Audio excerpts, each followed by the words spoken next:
Thanks for staying up later. Lee Grant is with us, and you know her either all or in part from Shampoo and Detective Story and Peyton Place, and she was Sophie Portnoy in Portnoy's Complaint, and she was in The Heat of the Night, and at least 2 or 3 Neil Simon plays made into movies. And I guess the place we'll start, just arbitrarily, is Shampoo from the mid-1970s. How were you selected for that role? Did you pursue it? Did they come after you? No, Warren, who was a friend of Mike Nichols, came and saw A Prisoner of Second Avenue. I have a virus, which is why I'm talking like this. Usually I'm not sexy at all, but this is... I don't think you need the help, but it doesn't hurt. This is the reason why. But he had come down to see Prisoner of Second Avenue, and he thought from seeing me in that play that he wanted me to do Shampoo. And so it was like 2 years of pursuit, which Warren is like, gets an A+ in. And he always had me in mind for Felicia. And so when he did it, we did it. Now, I read somewhere, and I'm not sure what to make of this, so you fill in the blanks, that he induced a migraine. No, he didn't. Well, I don't know whether he did, actually, because, when you get tense, and it was like a real tense scene, and we had a real difference of opinion about what women see, or what they permit themselves to see. And he had written and was starring in and producing, which he, Shampoo, which is not unlike Albert Brooks. And so his point of view was that when Felicia, my character, came home and he had just made love to my daughter, that women have a click-off where they just don't see stuff like that. Mm-hmm. And my point of view was that by the time I came home and knew that he was there, I wanted him so much that it didn't make any difference whether he had been to bed with my daughter or not. That in the state of my libido, of my character, that it was something that I saw, that I knew, and that I was going to do anyway. And so we started to have this discussion about it, and I said, I have to think my own thoughts. I have to find my own interior. I can't take your philosophy about what you found about women in your life and transplant it inside myself. I won't change the lines, but I must think my own thoughts in this. And of course, at that point we became fast friends because he said, well, okay, So you all right. You had done Detective Story in the early 1950s, received an Oscar nomination, Best Actress at the Cannes Film Festival. You could have had, as I understand it, what looked on paper like a larger role in that film, and chose instead the role of the shoplifter? Yeah. Why? I guess the rearview mirror bears out the wisdom of the decision. But... No, it wasn't made that way. It wasn't made out of savvy, career savvy at all. I've never had that, and that's never been the reason why I took parts. I was 18, and I'd read for the ingenue a couple of times for Sidney Kingsley because I did the play first, and it was my first play. I was right out of school, and so the ingenue, when she's asked to describe her boyfriend, and he says eyes, the ingenue says brown and green flecked with gold. And the first time I read it, the second time I read it, I was okay. By the third time, when it came to brown and green flecked with gold, I just broke up. I just couldn't say it, So I said, gee, can I read for the old lady? She was 40. She was described as 40 then, So I said, can I read for the old lady? That was the shoplifter. Kind of like that kind of grubby shoplifter. And I brought in that accent for the Playhouse. I'd found the accent that I'd used as part of the speech course at the Playhouse. We had to do it in phonetics.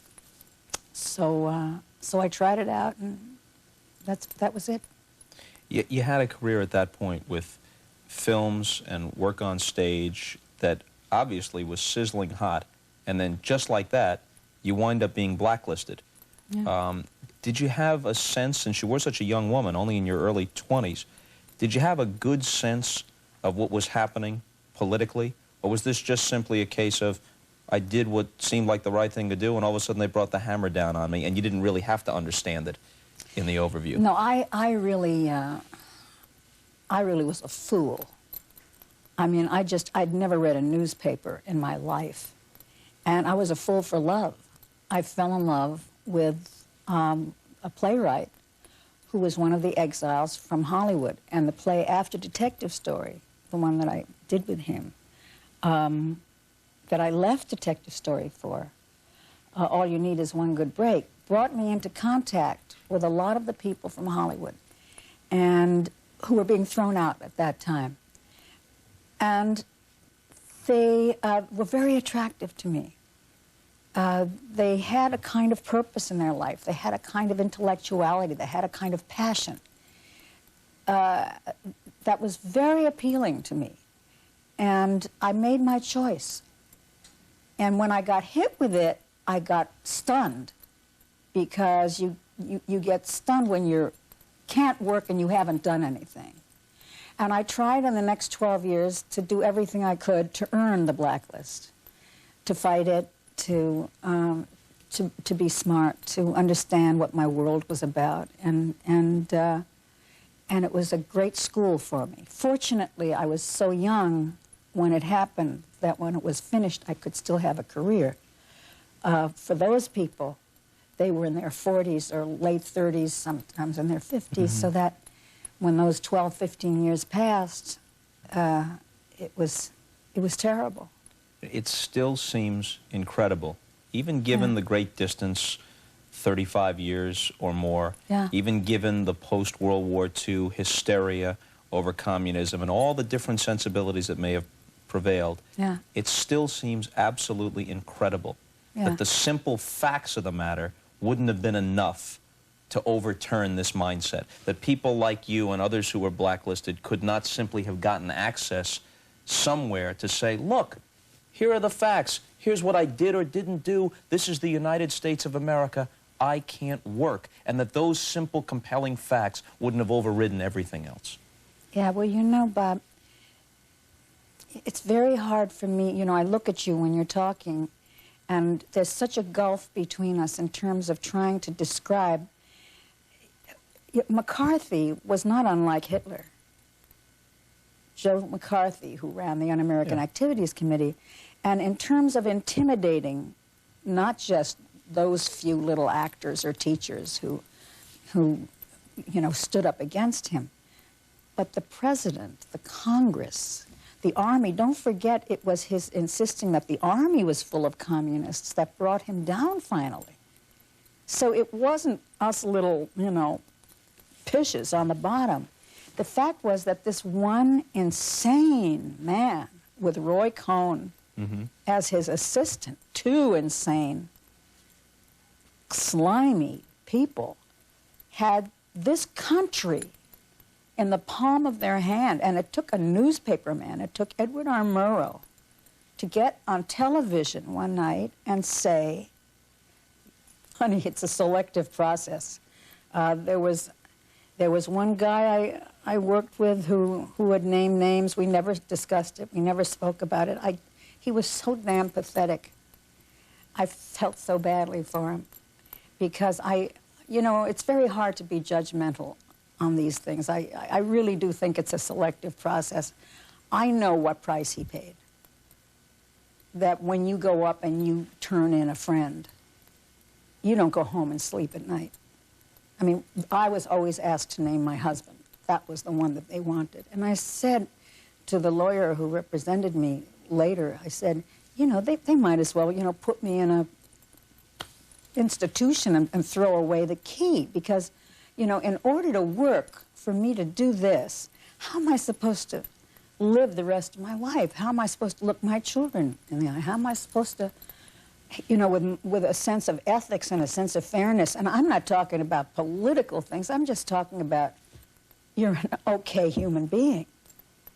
That I get my work on the basis of taking away somebody else's. I mean, how do I live with it? How do I hand in somebody who's been, you know, close and intimate to me, you know, for 12 years? So when I meet somebody who did that, you have a sense when you look in their eyes of the price they've paid. There are other people who I have a very, you know, I may work with them, but I won't go to dinner with them because I know how opportunistic, I know how manipulative, I know how many people they took down with them. And I just can't have anything to do with them. Okay, back now with Lee Grant. You knew this was coming. Peyton Place. Yeah. 1965, 66. Yeah. Somewhere in there. Mm-hmm. In what sense, and my memory on this is very, very fuzzy, in what sense was this a precursor of 80s primetime soaps like Dallas and what's the other one? Dynasty. Dynasty, yeah. Oh, God, do you know that when I went on Peyton Place, which was when I got off the blacklist, that's when I got off the blacklist. That was the very first thing off the blacklist? That was, well, I did 2 Defenders. I worked for Herb Brodkin, and then I did Peyton Place from that. So it wasn't until then that I got off the blacklist and I went right into mainstream television. And that was being watched 3 times a week by America at that time. It was so popular that people just couldn't get enough of it. I think they could have watched it 5 times a week.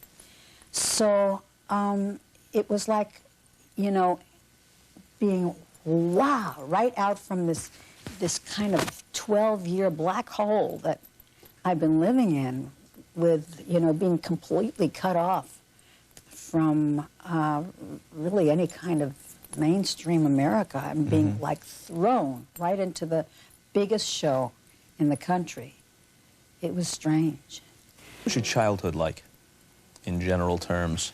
Just nuts, you know, just crazy. I was raised by a very eccentric Russian emigre mother and an aunt who went to the movies to learn how to act on the streets. And so the women at that time spoke in kind of slightly affected British accents and were stars, you know. And so... And, you know, that was not, if you just take 2 seconds to think about it, I'll let you laugh. But, you know, it was very confusing for me, you know, growing up as a little child to be with, like, 2, you know, enormously kind of... Well, Stella Adler is about the closest that I can come today in describing my mother and my aunt. And, of course, I worship her. I adore her. Well, you know, if you think about it for 2 seconds, it doesn't seem that odd that Russian emigres would look upon the movies, especially at that time in history, as this kind of American dream machine, but not so much a fantasy, but an amplification of what was best about their adopted land, and let's act as close to this as we possibly can. Absolutely. It's very plausible. Yeah, so they all talked like that, you know, and we were terribly affected, and you know, like, just pushed the hell out of me. I was always, you know, today I need somebody to push me. My husband, Joey, is an Italian guy, you know, he's a bully, he's a boss, you know, he's a boss. And he, you know, he pushes me. And I guess from my training, from my upbringing, I need somebody. You strike me as a hard person to bully. Well, I rebel. That's my role. I'm the rebel, you know. They, you know, always pushed me around. I rebelled. Some of it I did, some of it I didn't, you know. And he tries to, you know, tell me what to do, and I rebel, and he likes that, you know. Movie you made with Albert Brooks called Defending Life comes out... Defending Your Life. Defending Your Life. Okay, Defending Your Life, let's get it straight. Comes out next month, and it's been a while since Albert Brooks made a movie. Has it? I don't think I've heard from him in a long time. Oh, yeah, but except we saw him in that Jim Brooks movie. Oh, yeah, in Broadcast News, the one where he sweated a lot. Yeah. Yeah, you got the So flop sweats on while he was anchoring. The flop sweat, yeah. And this movie is about, he is an advertising executive, young advertising executive, who's like playing his Barbra Streisand tape in his, like, his, you know, whatever, yuppie car. And he gets it. I mean, he's killed. And he goes up to Judgment City. I can't believe that I'm saying this because, you know, when we first met to do this job, I wasn't allowed to tell anybody about it. You know, he said, you know, did you show anybody the script? Did you talk to anybody about it? You sure? Who did you mention it to? And then you know, hang up and he called back me. When you read it on the plane, did anybody sit next to you and see it? You know, it's like, you know, so that, you know, he's saying, okay, it's all right to talk about it now. And anyway, he goes up to his concept of where you go when you're knocked off. Mm-hmm. And it's like this very nice, calm place where you get all you want to eat and don't gain any weight. And Meryl Streep is there, who he meets and falls in love with, and she falls in love with him. But everybody goes into like a courtroom, and I am the prosecuting attorney, and Rip Torn is his defense attorney. And there's a big screen, and what we do is take from your earliest life, from the time you were a baby, and say, you know, what about this incident in your life? How do you think you met this incident? Next month, Lee Grant, Meryl Streep, Albert Brooks in Defending Your Life. Thank you very much for spending this half hour with us. Thank you. We really enjoyed it. I did too. We're gone. See you later.